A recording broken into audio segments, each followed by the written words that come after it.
नमस्कार दोस्तों, SGM education रे यूट्यूब चैनल पर आपका हार्दिक स्वागत है। जैसा कि दोस्तों आप सबको विदित है कि हम इस समय पढ़ रहे हैं रचनाओं में 4 रचनाओं को दोस्तों हम पढ़ चुके हैं। उसी क्रम में आज हमारी 5वीं रचना मुंशी प्रेमचंद रचित कहानी पूस की रात पढ़ेंगे दोस्तों। जैसा कि हम पढ़ चुके हैं दोस्तों कि मुंशी प्रेमचंद जिन्होंने मुख्यतः 300 कहानियाँ और उपन्यास लिखे, ये कहानीकार और उपन्यासकार थे। हम लेखक का परिचय और रचना का परिचय देखते हैं दोस्तों। तो सबसे पहले लेखक परिचय, पूस की रात कहानी के लेखक का परिचय। प्रेमचंद हिंदू उर्दू के विश्व प्रसिद्ध कथाकार थे, जिनका जन्म 31 जुलाई 1880 ईस्वी को लमही बनारस में हुआ। इनके पिता का नाम अजायब लाल व माता का नाम आनंदी देवी था। इनका मूल नाम धनपत राय था। सरकारी सेवा में रहते हुए वे बाबू नवाब राय बनारसी नाम से लिखते थे। ये बाबू नवाब राय बनारसी नाम से भी लिखते थे दोस्तों। उनकी पहली रचना उर्दू लेख है, जो कि ओलिवर क्रॉमवेल शीर्षक से 1 मई 1903 को बनारस में उर्दू साप्ताहिक पत्र आवाज़ खल्क में धारावाहिक रूप में प्रकाशित हुई। उनका पहला उर्दू उपन्यास असरारे माविद उर्फ देवस्थान रहस्य भी इसी उर्दू साप्ताहिक पत्र में 18 अक्टूबर 1903 में धारावाहिक रूप से प्रकाशित हुआ। सन 1906 में उनका दूसरा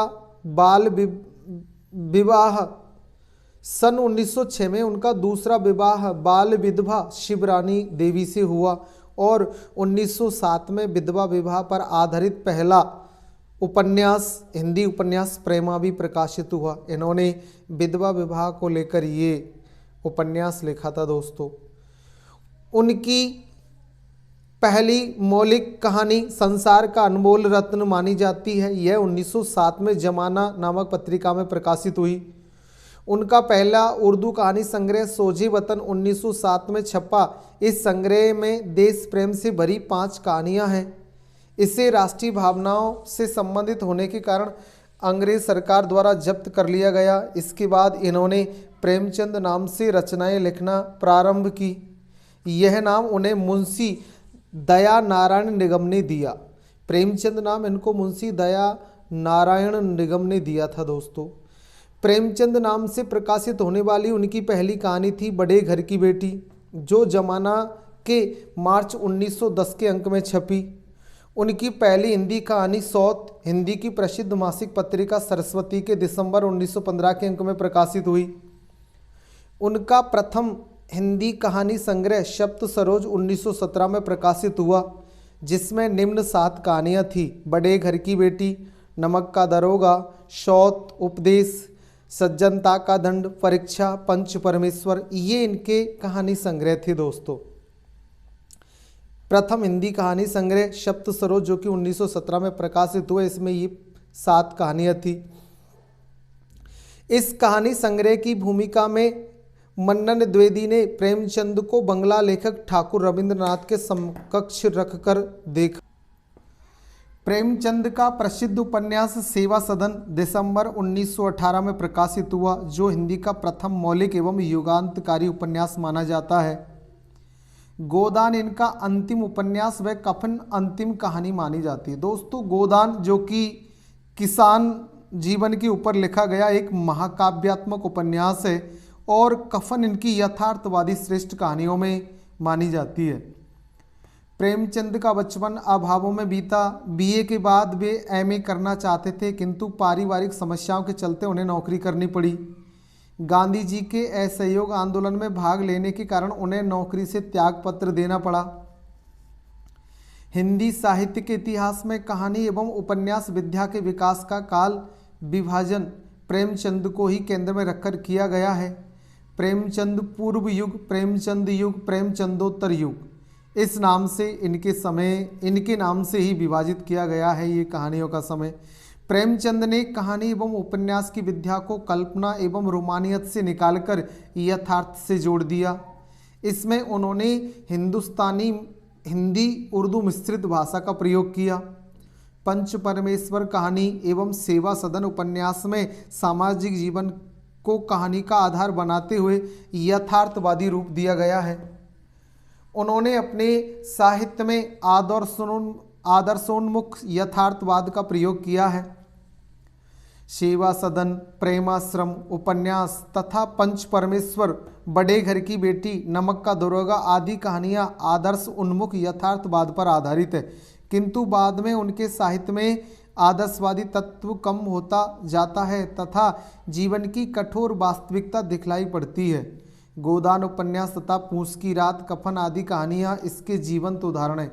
दोस्तों, जिस कहानी को अपने सेकंड ग्रेड सिलेबस में शामिल किया गया है ये भी इनकी यथार्थवादी कहानी है, जिसे हम पूस की रात नाम से पढ़ेंगे। 8 अक्टूबर 1936 को इनका देहांत हो गया। इनकी तुलना गोरकी रूस और लुशुनु चीन से की जाती है। प्रेमचंद की पत्नी शिवरानी देवी ने प्रेमचंद पर एक पुस्तक 1944 ईस्वी में प्रकाशित करवाई, जिसका शीर्षक है प्रेमचंद घर में। इस पुस्तक के अध्ययन से प्रेमचंद के व्यक्तित्व पर पर्याप्त प्रकाश पड़ा। प्रेमचंद साहित्य को सामाजिक परिवर्तन का एक सशक्त माध्यम मानते थे। किसानों और मजदूरों की दयनीय स्थिति, दलितों का शोषण, समाज में स्त्रियों की दुर्दशा और स्वाधीनता आंदोलन आदि उनकी रचनाओं के मूल विषय रहे हैं। प्रेमचंद के कथा साहित्य में मनुष्य ही नहीं पशु पक्षियों को भी अद्भुत आत्मीयता मिली है। बड़ी सी बड़ी बात को सीधे और संक्षेप में कहना प्रेमचंद के लेखन की प्रमुख विशेषता रही। तो ये तो था दोस्तों प्रेमचंद का जीवन परिचय। अब हम उनकी रचना परिचय को देखते हैं दोस्तों। कृतित्व में उपन्यास प्रेमा 1907 ईस्वी, सेवा सदन 1918 ईस्वी, वरदान प्रेमाश्रम 1921 ईस्वी, कायाकल्प निर्मला 1927 ईस्वी, प्रतिज्ञा 1929 ईस्वी, गबन 1931 ईस्वी, कर्मभूमि 1932 ईस्वी, गोदान 1936 ईस्वी, मंगलसूत्र जो कि इनका उपन्यास अपूर्ण है, रूठी रानी एकमात्र ऐतिहासिक उपन्यास, रंगभूमि को गांधीवादी उपन्यास कहा जाता है। तो ये तो थे दोस्तों इनके उपन्यास। कहानियों में कहानियाँ व कहानी संग्रह, प्रेमचंद की कहानियाँ मानसरोवर नामक कहानी संग्रह जो कि 8 भागों में है संकलित है।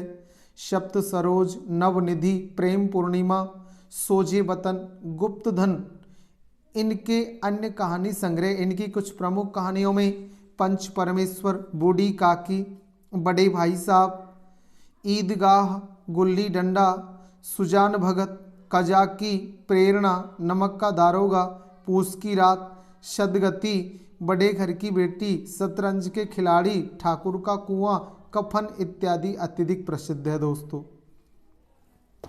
इनके निबंध साहित्य में साहित्य का आधार, साहित्य संबंधी साहित्य का आधार, जीवन में साहित्य का स्थान, साहित्य का उद्देश्य, साहित्य में समालोचना, साहित्य में बुद्धिवाद, साहित्य और मनोविज्ञान, साहित्य में ऊंचे ऊंचे विचार आदि इनके साहित्य संबंधी निबंध थे। भाषा संबंधी निबंधों में भाषा, राष्ट्रभाषा हिंदी और उसकी समस्याएं, कौमी भाषा के विषय में कुछ विचार, हिंदी उर्दू की एकता, लिपि संबंधी शिरोरेखा क्यों हटानी चाहिए, उपन्यास संबंधी जो इनको उपन्यासों में उपन्यास का विषय, कहानी संबंधी हिंदी गल्पमाला का विकास, दंत कथाओं का जो महत्व आदि इनकी रचनाएं हैं दोस्तों। कहानी कला में 1, 2, 3 इनके अलग अलग पार्ट हिस्से हैं। संपादन यानी कि संपादन किया था इन्होंने मर्यादा, माधुरी, जागरण और हंस, ये 4 पत्रिकाओं का संपादन भी किया था दोस्तों। मर्यादा है, माधुरी है, जागरण है और हंस। नाटकों में संग्राम, करवला, प्रेम की वेदी ये इनकी नाटक थे दोस्तों। जीवनी, महात्मा शेख शादी, दुर्गादास इनकी जीवनियाँ थी। लेख संग्रहों में स्वराज्य के फायदे, कुछ विचार, बाल साहित्य में जंगल की कहानियाँ, कुत्ते की कहानियाँ आदि, और अनुवाद में सूरदास, अहंकार, चांदी की डिबिया, न्याय आदि, हड़ताल, पिता के पत्र, पुत्री के नाम, सृष्टि का आरंभ आदि इनकी अनुवादित रचनाएं थी दोस्तों। पाठ परिचय, जिस रचना को दोस्तों हम आज पढ़ते हैं वो है इनकी पूस की रात। ये इनकी यथार्थवादी कहानी थी। कहानी मुंशी प्रेमचंद द्वारा सन 1921 में लिखी गई थी। ये 1921 की कहानी थी। यह कहानी किसान की स्थिति का प्रामाणिक दस्तावेज है। इसमें किसान की ऋण ग्रस्तता, मौसम की मार, कर्ज चुकाने की असमर्थता, किसान का परिवेश व पशुधन के साथ रिश्ता, कृषि से हताशा और ऊब, महिलाओं का ग्रामीण अर्थव्यवस्था को चलाने में केंद्रीय भूमिका को समझा जा सकता है। पूस की रात कहानी में किसानों की दो समस्याएं मुख्य रूप से उभर कर सामने आई है। कर्ज में डूबा किसान और खेती का लाभकारी न होना। प्रेमचंद की यह कहानी आज भी प्रासंगिक है। हल्कू की तरह देश का किसान आज भी कर्ज में डूबा है और आज भी खेती लाभकारी नहीं है। जिस तरह हल्कू नील गाय से फसल को बचाने के लिए रात में पहरेदारी करता है, उसी तरह आज भी किसान आवारा पशुओं से खेतों को बचाने के लिए रात भर जाग रहे हैं। तो दोस्तों, यह कहानी आज के समय में भी प्रासंगिक लगती है, उपयोगी लगती है, ऐसी ही कहानी है ये। तो आइए हम अब इसकी मूल कहानी को पढ़ते हैं। दोस्तों, हल्कू ने आकर स्त्री से कहा कि सहना आया है। इस कहानी के मुख्य पात्रों में हल्कू है दोस्तों, उसकी पत्नी मुन्नी है और ये कुछ देर के लिए आया हुआ यहाँ ये एक पात्र सहना है। बाकी हल्कू, मुन्नी और उसके कुत्ते जिसका नाम जबरा है, उनके आसपास ये पूरी कहानी चलती है दोस्तों। तो हल्कू ने आकर स्त्री से कहा, सहना आया है, लाओ जो रुपए रखें उसे दे दूं, किसी तरह गला तो छूटे। मुन्नी झाड़ू लगा रही थी, पीछे फिरकर बोली, 3 ही तो रुपए हैं, दे दोगे तो कंबल कहाँ से आएगा? माघ पूस की रात हार में कैसे कटेगी? हार मतलब खेतों में कैसे निकलेगी? उससे कह दो फसल पर रुपए दे देंगे, अभी नहीं है। कि सहना से कह दो कि अभी हमारे पास पैसे नहीं है, फसल तैयार हो जाएगी फिर आपके पैसे दे दिए जाएंगे। हल्कू एक क्षण अनिश्चित दशा में खड़ा रहा। पूस सिर पर आ गया। कंबल के लिए हार में रात को वह किसी तरह, कंबल के बिना वह हार में किसी तरह नहीं जा सकता। मगर सेना मानेगा नहीं, गुड़कियाँ जमावेगा, गालियाँ देगा, बला से जाड़ों मरेंगे, बला सिर से टल जाएगी। यह सोचता हुआ वह अपना भारी भरकम डील लिए हुए, जो कि उसके नाम के जरा विपरीत ही था, क्योंकि नाम हल्कू और शरीर से भारी, जो कि उसके नाम को झूठ सिद्ध करता था, स्त्री के समीप आ गया और खुशामद करके बोला, ला दे दे, गला तो छूटे, कंबल के लिए कोई दूसरा उपाय सोचूंगा। मुन्नी उसके पास से दूर हट गई और आंखें तरेरती हुई बोली, कर चुके दूसरा उपाय, जरा सुनूं, कौन सा उपाय करोगे? कोई खैरात दे देगा कंबल? न जाने कितनी बाकी है जो किसी तरह चुकने ही नहीं आती। मैं कहती हूँ तुम क्यों नहीं छोड़ देते खेती? मर मर काम करो, उपज हो तो बाकी दे दो। चलो छुट्टी हुई, बाकी चुकाने के लिए ही तो हमारा जन्म हुआ है।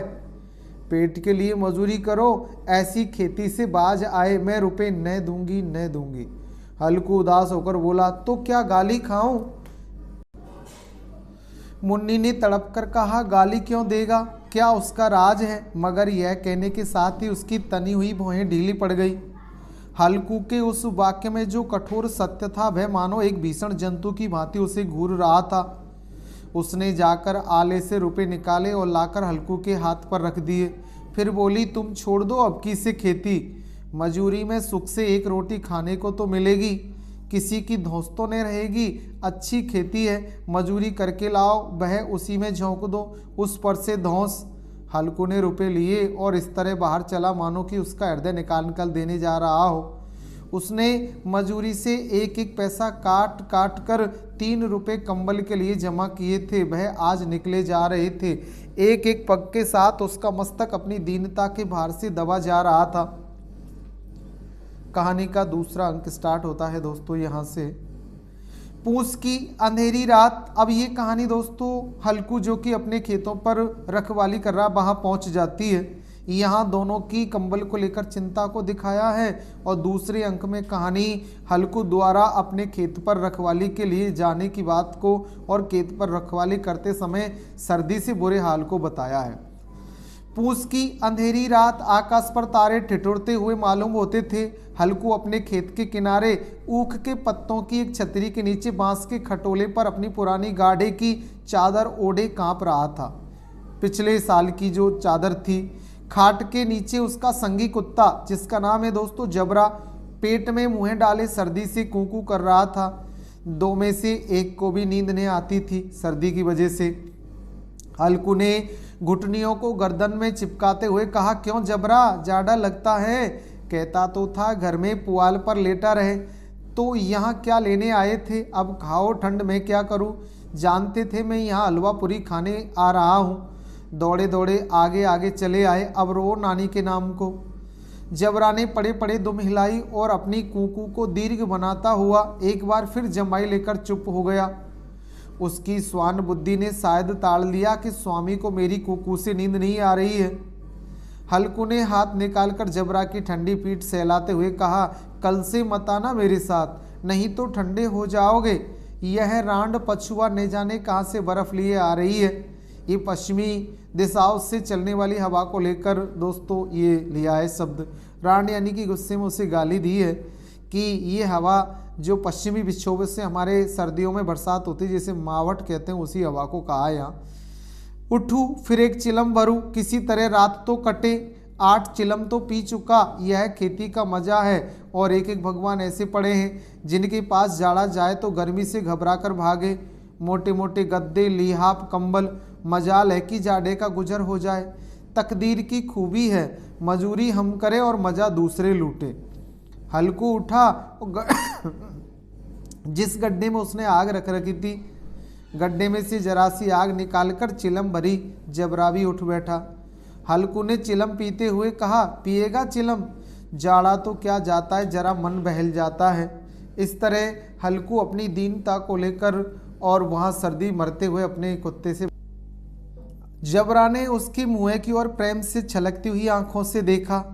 हल्कू आज बोला कि आज और जाड़ा खा ले, कल से मैं यहाँ पुआल बिछा दूंगा, उसी में घुसकर बैठना, तब जाड़ा नहीं लगेगा। जबरा ने अगले पंजे उसकी घुटनियों पर रख दिए और उसके मुँह के पास अपना मुँह ले गया।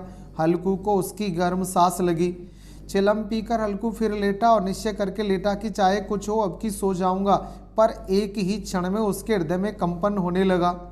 कभी इस करवट लेटता, कभी उस करवट पर। जाड़ा किसी पिचास की भांति उसकी छाती को दबाए हुए था। जब किसी तरह ने रहा गया तो उसने जबरा को धीरे से उठाया और उसके सिर को थपथपाकर उसे अपनी गोद में सुला दिया। कुत्ते की देह से जाने कैसी दुर्गंध आ रही थी, पर वह उसे अपनी गोद में या गोद से चिपटाए हुए ऐसे सुख का अनुभव कर रहा था जो इधर महीनों से उसे नहीं मिला था। जबरा शायद समझ रहा था कि स्वर्ग यही है। जबरा जो कि अपने स्वामी की गोद में सोकर उसे यही महसूस हो रहा था कि स्वर्ग यही है। और हल्कू की पवित्र आत्मा में तो उस कुत्ते के प्रति घृणा की गंध तक न थी। अपने किसी अभिन्न मित्र या भाई को भी वह इतनी ही तत्परता से गले लगाता। वह अपनी दीनता से आहत न था जिसने आज उसे इस दशा में पहुंचा दिया। नहीं, इस अनोखी मैत्री ने जैसे उसकी आत्मा के सब द्वार खोल दिए थे और उसका एक एक अणु प्रकाश से चमक रहा था। यहाँ हल्कू की पवित्रता को और पशुओं के प्रति उसके स्नेह प्रेम को दर्शाया है। दोस्तों, सहसा जबरा ने खेत में किसी जानवर की आहट पाई। इस विशेष आत्मीयता ने उसमें एक नई स्फूर्ति पैदा कर दी थी जो कि हवा के ठंडे झोंकों को तुच्छ समझती थी। वह झपट कर उठा और छतरी के बाहर आकर भौंकने लगा। हल्कू ने इसे कई बार चूम कर बुलाया पर वह उसके पास न आया। हार के चारों तरफ दौड़ दौड़ कर भूखता रहा। एक क्षण के लिए आ भी जाता तो तुरंत ही फिर दौड़ता। कर्तव्य उसके हृदय में अरमान की भांति उछल रहा था। तो दोस्तों, हल्कू है जो कि अपने कुत्ते को अपने पास सुला रहा है, लेकिन कुत्ता है कि अपने स्वामी की इस तरह की आत्मीयता को पाकर और जोश में आ जाता है और स्वामी के खेत की रक्षा करने लगता है। 1 घंटा और गुजर गया। रात ने शीत को हवा से धधकाना शुरू किया। हल्कू उठ बैठा और दोनों घुटनों को छाती से मिलाकर सिर को उसमें छिपा लिया। फिर भी ठंड कम न हुई। ऐसा जान पड़ता था सारा रक्त जम गया है, धमनियों में रक्त की जगह हिम बह रहा है। उसने झुककर आकाश की ओर देखा। अभी कितनी रात बाकी है। सप्तऋषि अभी आकाश में आधे भी नहीं चढ़े, ऊपर आ जाएंगे तब कहीं सवेरा होगा। अभी पहर भर से ऊपर रात होगी, ऐसा हल्कू सोचता है। हल्कू के खेत से कोई 1 गोली के टप्पे पर आमों का बाग था। हल्कू के पास ही करीब में ही एक जगह थी जहां आम के कुछ बाग बगीचा सा लगा हुआ था। पतझड़ शुरू हो गई थी। बाग में आम की पत्तियों का ढेर लगा हुआ था। हल्कू ने सोचा चलकर पत्तियां बटोरूं और जलाकर खूब ताप। रात को कोई मुझे पत्तियां बटोरते देखे तो समझे कि कोई भूत है, कौन जाने कोई जानवर ही छिपा बैठा हो। मगर अब तो बैठे नहीं रहा जाता। उसने पास के अरहर के खेत में जाकर कहीं पौधे उखाड़ लिए और उनका एक झाड़ू बनाकर हाथ में सुलगता हुआ उपला लिए बगीचे की तरफ चला। जबरा ने उसे आते देखा तो पास आया और दुम हिलाने लगा। हल्कू ने कहा, अब तो नहीं रहा जाता जबरू, चलो बगीचे में पत्तियां बटोर कर ताते हो जाएंगे, फिर आकर सोएंगे, अभी तो रात बहुत है। जबरा ने कूकू करके सहमति प्रकट की और आगे आगे बगीचे की ओर चला। बगीचे में खूब अंधेरा छाया हुआ था और अंधकार में निर्दय पवन पत्तियों को कुचलता हुआ चला जाता था। वृक्षों से उसकी बूंदें टप टप नीचे टपक रही थी। एक झोंका मेहंदी के फूलों की खुशबू लिए हुए आया। हल्कू ने कहा, कैसी अच्छी महक आई जबरू, तुम्हारी नाक में भी सुगंध आ रही है। जबरा को कहीं जमीन पर एक हड्डी पड़ी मिल गई, वह उसे छिचोड़ रहा था। हल्कू ने आग जमीन पर रख दी और पत्तियां बटोरने लगा। जरा देर में पत्तियों का एक ढेर लग गया। हाथ ठिठुरे जाते थे, नंगे पांव गले जाते थे और वह पत्तियों का पहाड़ खड़ा कर रहा था। इसी अलाव में वह ठंड को जलाकर भस्म कर देगा। थोड़ी देर में अलाव जल उठा। उसकी लौ ऊपर वाले वृक्ष की पत्तियों को छू छू कर भागने लगी। उस अस्थिर प्रकाश में बगीचे के विशाल वृक्ष ऐसे मालूम होते थे मानो उस अथाह अंधकार को अपने सिरों पर संभाले हुए हो। अंधकार के उस अनंत सागर में यह प्रकाश एक नौका के समान हिलता हुआ मचलता हुआ जान पड़ता था। हल्कू अलाव के सामने बैठा आग ताप रहा था। एक क्षण में उसने दोहर उतार कर बगल में दबा ली। दोहर यानी कि दो कंबलों को सीकर बनाई हुई जो ओढ़ने के लिए होती है वो दोहर कहलाती है। और दोनों पांव फैला दिए मानो ठंड को ललकार रहा हो। तेरे जी में जो आए सो कर, ठंड की असीम शक्ति पर विजय पाकर वह विजय गर्व को हृदय में छिपा नहीं सकता था। उसने जबरा से कहा, क्यों जब्बर, अब ठंड नहीं लग रही है? जबरा ने कूकू करके मानो कहा, अब क्या ठंड लगती ही रहेगी, पहले से यह उपाय ने सूझा नहीं तो इतनी ठंड क्यों खाते? जबरा ने पूंछ हिलाई। जबरा भी जैसे उसकी सहमति। अच्छा आओ इस अलाव को कूदकर पार करें, देखे कौन निकल जाता है। अगर जल गए बच्चा तो मैं दबाने करूंगा। जबरा ने उस अग्नि राशि की ओर कातर नेत्रों से देखा। मुन्नी को कल ने कह देना, नहीं तो लड़ाई करेगी। यह कहता हुआ वह उछला और अलाव के ऊपर से साफ निकल गया। पैरों में जरा लपट लगी पर यह कोई बात नहीं थी। जबरा आग के गिर्द से घूमकर उसके पास आ खड़ा हुआ। हल्कू ने कहा, चलो चलो, इसकी सही नहीं, ऊपर से कूदकर आओ। वह फिर कूदा और अलाव के इस पार आ गया। इस तरह वह थोड़ी देर उस आग में अपने आप को का मन बहलाने लगा। पत्तियां जल चुकी थी। बगीचे में फिर अंधेरा छाया था। राख के नीचे कुछ कुछ आग बागी थी जो हवा का झोंका आ जाने पर जरा जाग उठती थी, पर एक क्षण में फिर आंखें बंद कर लेती थी। हल्कू ने फिर चादर ओढ़ ली और गर्म राख के पास बैठा हुआ एक गीत गुनगुनाने लगा। उसके बदन में गर्मी आ गई थी, पर ज्यों ज्यों शीत बढ़ती जाती थी उसे आलस्य दबाए लेता था। जबरा जोर से भूख कर खेत की ओर भागा। हल्कू को ऐसा मालूम हुआ कि जानवरों का एक झुंड उसके खेत में आया है। शायद नील गायों का झुंड था। उनके कूदने दौड़ने की आवाज़ें साफ कान में आ रही थी। फिर ऐसा मालूम हुआ कि वह खेत में चर रही है। उनके चबाने की आवाज़ें चर चर सुनाई देने लगी। उसने दिल में कहा, नहीं, जबरा के होते कोई जानवर खेत में नहीं आ सकता। नोच ही डाले, मुझे भ्रम हो रहा है। कहाँ, अब तो कुछ नहीं सुनाई देता। मुझे भी कैसा धोखा हुआ।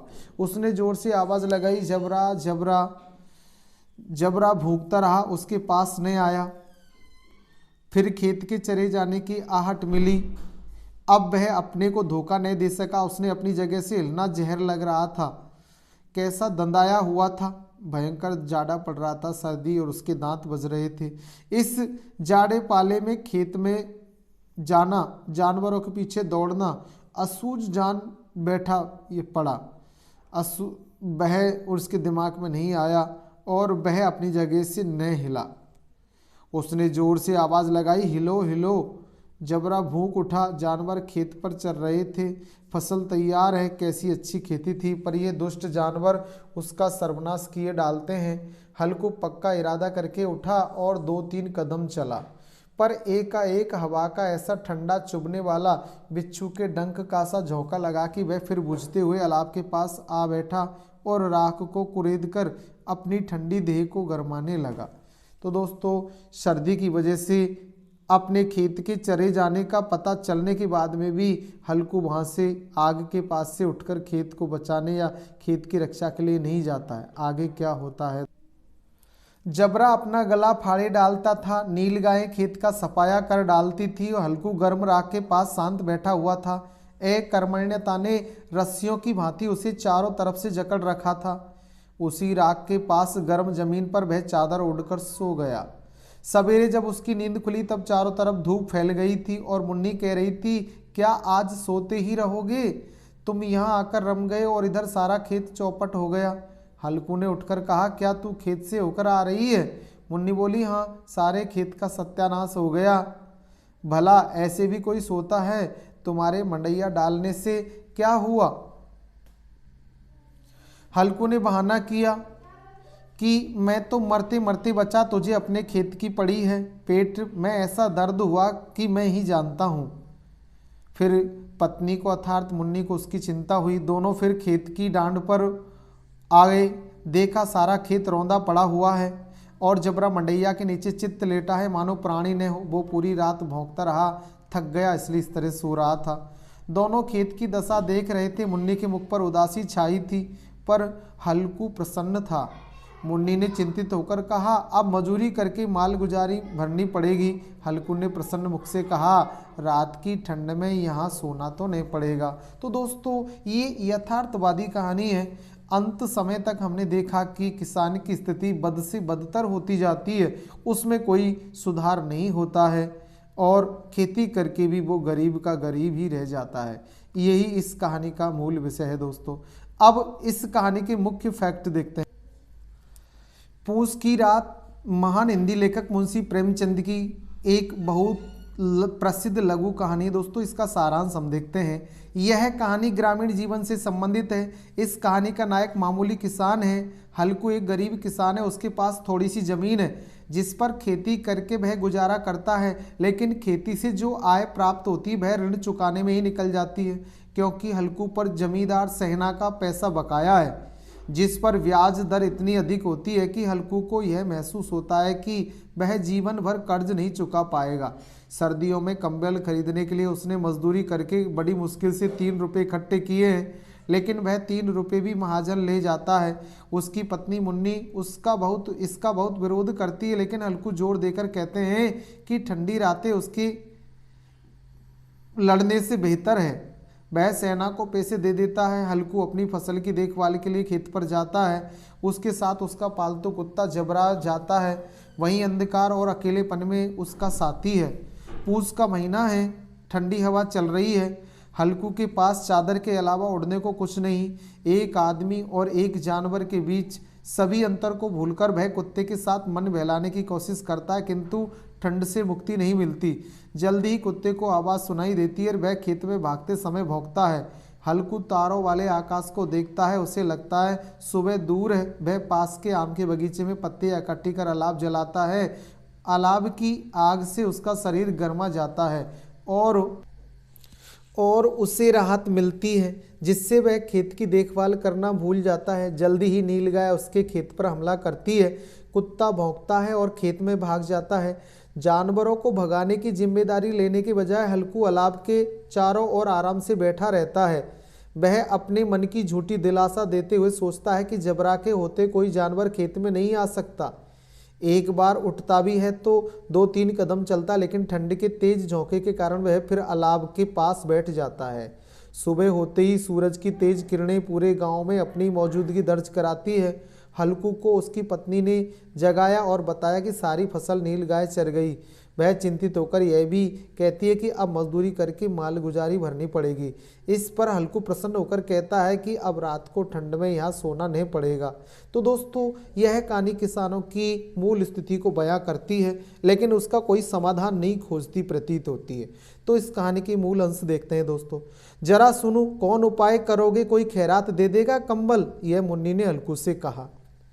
मजदूरी में सुख से एक रोटी खाने को तो मिलेगी, किसी की धौंस तो नहीं रहेगी, मुन्नी ने हल्कू से कहा। मजाल है कि जाड़े का गुजर हो जाए, तकदीर की खूबी है, मजूरी हम करें मजा दूसरे लूटे, हल्कू का कथन। अब तो नहीं रहा जाता जबरू, चलो बगीचे में पत्तियां बटोर कर तापे, हल्कू का कथन। क्या आज सोते ही रहोगे, तुम यहाँ आकर रम गए और उधर सारा खेत चौपट हो गया, मुन्नी ने हल्कू से कहा। रात की ठंड में यहाँ सोना तो नहीं पड़ेगा, हल्कू ने मुन्नी से कहा। तो दोस्तों ये थी अपनी इम्पोर्टेंट कहानी मुंशी प्रेमचंद रचित पोष की रात। तो दोस्तों उम्मीद है आप सभी मित्रों को अच्छी समझ में आई होगी। कोई समस्या है, कन्फ्यूजन है तो दोस्तों कमेंट से बताएं और समाधान पाए। अपने मित्रों को शेयर ज़रूर करें। दोस्तों अच्छा पढ़े और आगे बढ़े। धन्यवाद मित्रों।